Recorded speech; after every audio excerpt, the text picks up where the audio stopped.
Hi everybody, welcome to this episode of Wildlife Art Bites.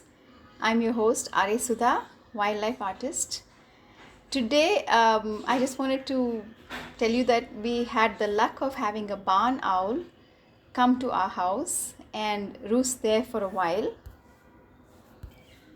And so I decided I would like to do a charcoal sketch of it. So here goes my photographs of the sketch I made. Now, the barn owl is a bird of prey, it's a raptor, and therefore it has distinct, very strong talons on its legs and feet.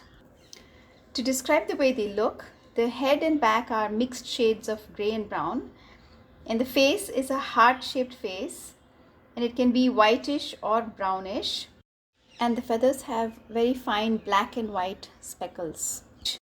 They have excellent wingspan, which is many times the size of their bodies, and so they are very powerful flyer. They have very powerful flight, and they are silent flyers. So they can catch their prey by surprise.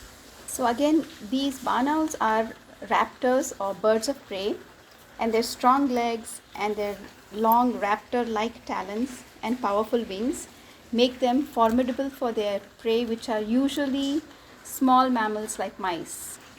They are nocturnal and they hunt by night, and they have fantastic hearing and can catch mice in total darkness just by sound. The hearing is so excellent that they can catch mice in complete darkness or even if they're hidden by vegetation or snow.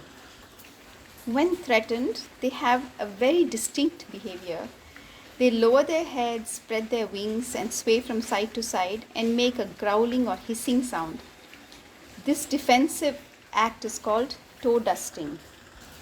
Owls in general are called farmers' best friends because they eat small rodents, acting as a natural pest control. They are a natural rodent control agent and they help farmers. So that's my beautiful barn owl for you. And do join me next time when I will talk about another wild animal on our show. Thank you. See you. Bye-bye.